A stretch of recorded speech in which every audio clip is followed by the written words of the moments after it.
There's a lot of unregulated advisors out there, Tim, advising businesses or claiming to advise businesses about debt and so on. What are the particular problems that can arise when business owners are looking for clear guidance, but they're not dealing with a company like Griffin and King, which is a regulated advisor?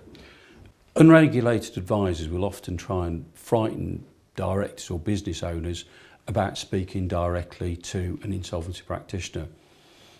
They will say that the insolvency practitioner acts for the creditors and they in fact act for the directors. An unregulated advisor is unregulated for a reason, and that's because they can't do certain work that an insolvency practitioner can.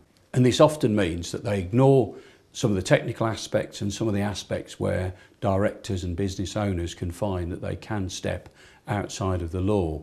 So people need to be very careful when they're in this situation.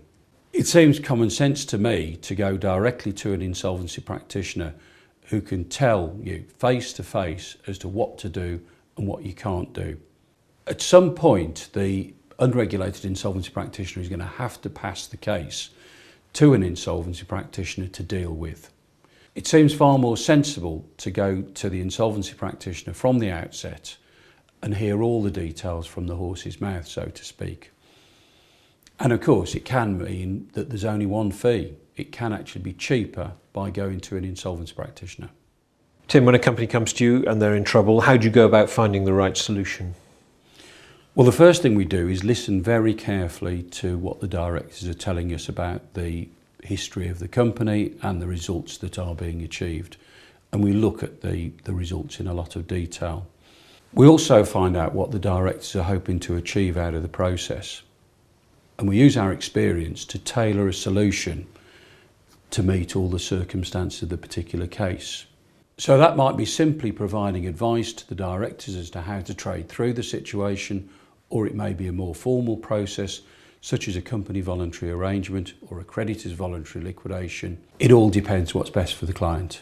I gather, Tim, that not all insolvency practitioners can do company voluntary arrangements. Do you do them? Yes, we do. Because we're a firm of chartered accountants, we understand about putting together a business plan, and we work with the directors to ensure that that plan is viable.